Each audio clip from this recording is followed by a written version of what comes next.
नमस्कार साथियों। BA final दर्शन शास्त्र की क्लास में आप सभी का हार्दिक स्वागत है। मैं के आर जानी, सहायक आचार्य, doctor Bhimrao Ambedkar government college Shri Ganganagar.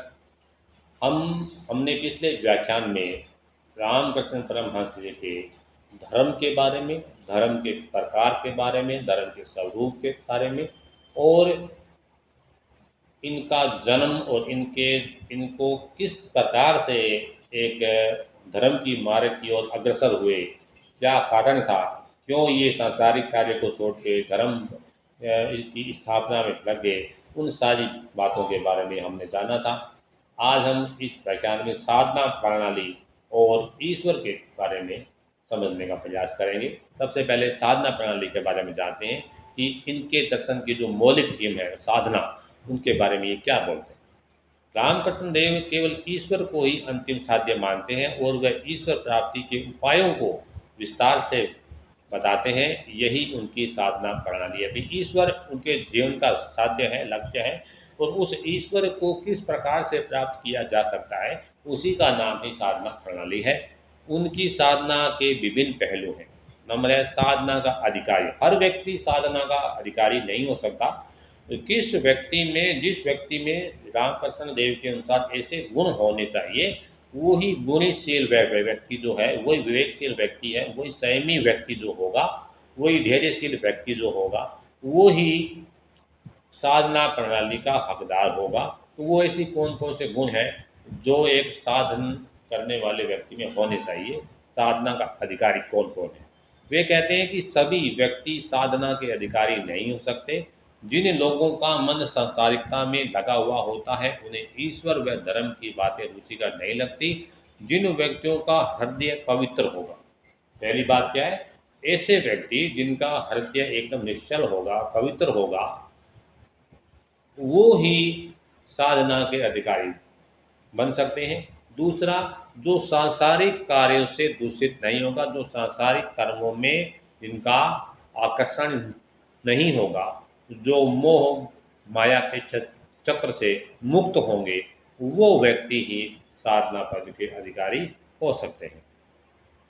साधकों के प्रकार, साधक भी कितने वो प्रकार के हो सकते हैं। रामकृष्ण देव जी ने ये भी बताया है कि साधक हैं उनके दो प्रकार हो सकते हैं, एक वे ज्ञान मार्गी व कर्म मार्गी। वे व्यक्ति जो अपनी चेष्टा के द्वारा ईश्वर प्राप्ति का प्रयास करते हैं, उन्हें ज्ञान मार्गी या कर्म मार्गी कहते हैं।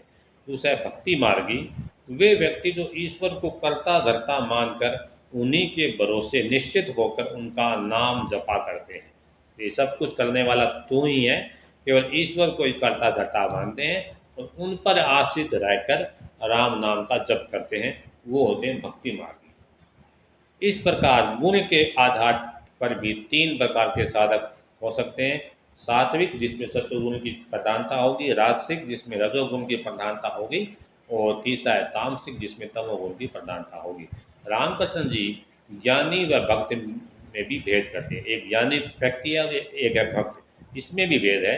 ज्ञानी ब्रह्म ज्ञान प्राप्त कर ब्रह्मा में लीन होना चाहता है। ज्ञानी व्यक्ति कौन होगा, जो ब्रह्मा ज्ञान प्राप्त करके ब्रह्मा में ही लीन होना चाहता है। लेकिन भक्त अपने समक्ष भगवान के अस्तित्व को बनाए रखना चाहता है। जो ज्ञानी व्यक्ति होगा वो ब्रह्मा में ही लीन होना चाहता है, वो ब्रह्मा से अभेद संबंध स्थापित करना चाहता है, वो ब्रह्मा से एक के संबंध स्थापित करना चाहता है। वो चाहता है कि मुझे जब ज्ञान हो जाए तो मेरे और ब्रह्मा के बीच में कोई दीवार नहीं हो, एकदम दोनों हम बराबर हो जाए।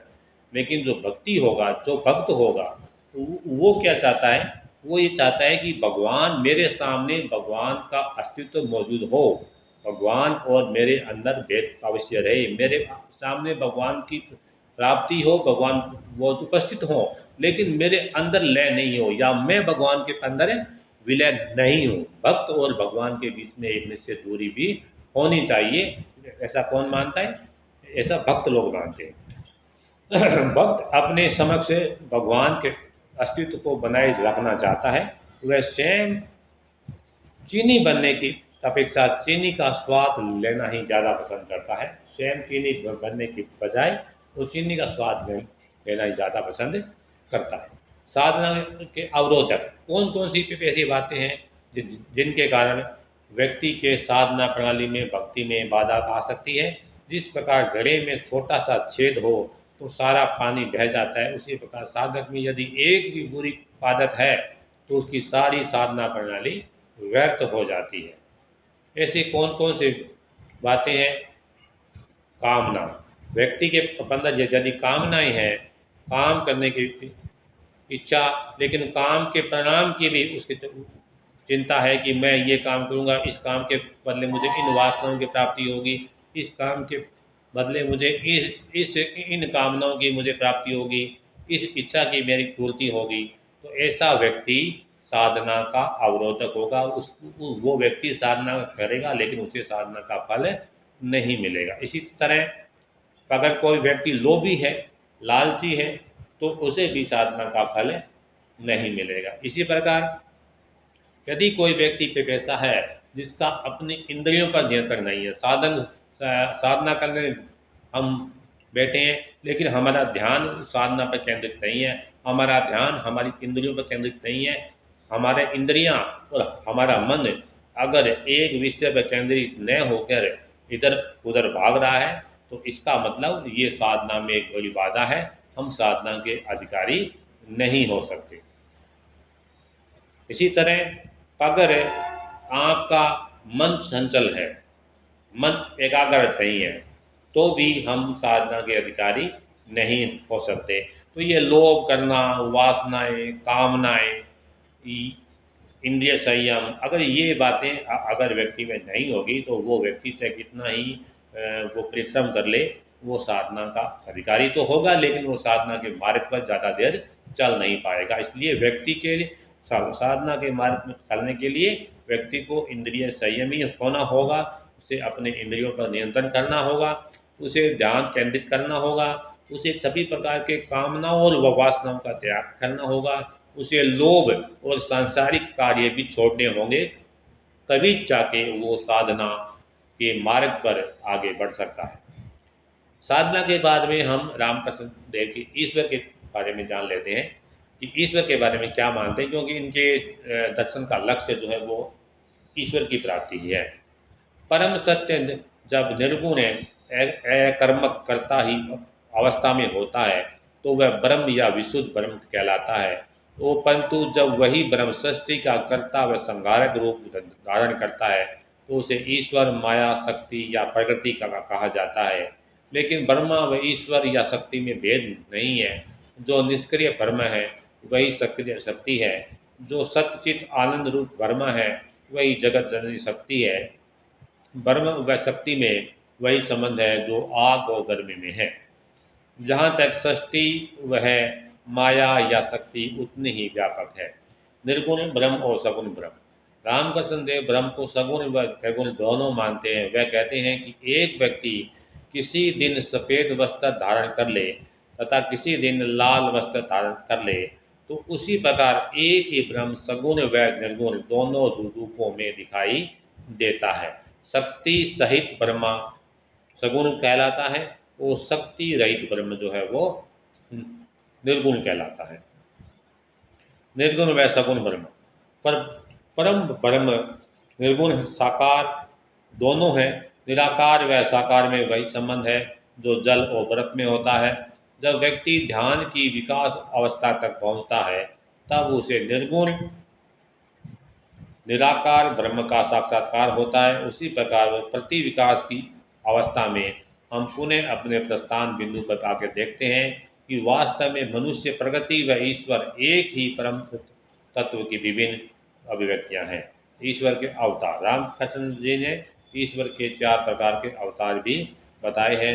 अर्धनारीश्वर, इसका अर्थ है कि ईश्वर के भीतर प्रकृति व पुरुष दोनों हैं। कोई बता नहीं सकता कि सच्चिदानंद क्या है, यही कारण है कि उसने सबसे पहले अर्धनारीश्वर का रूप धारण किया। श्री कृष्ण यह ब्रह्म का दूसरा रूप है जो कोई कोमल वस्तु ही कई दिशाओं में झुकाई जा सकती है। श्री कृष्ण को त्रिभंग कहा जाता है क्योंकि भक्तों के प्रेम ने उन्हें तीनों तरफ से झुकाकर त्रिभंगी बना दिया है। योग माया, पुरुष व प्रकृति के संयोग को योग माया कहते हैं। जो कुछ भी हम देखते हैं योग माया का एक परिणाम है। दुर्गा, ज्यों ज्यों हम ईश्वर की ओर अग्रसर होते हैं उनका सगुण व साकार रूप, निर्गुण व निराकार रूप ग्रहण कर लेता है। ज्यों ज्यों हम ईश्वर की ओर बढ़ेंगे उनका सगुण और साकार रूप जो है वो निर्गुण व निराकार रूप ग्रहण कर लेता है।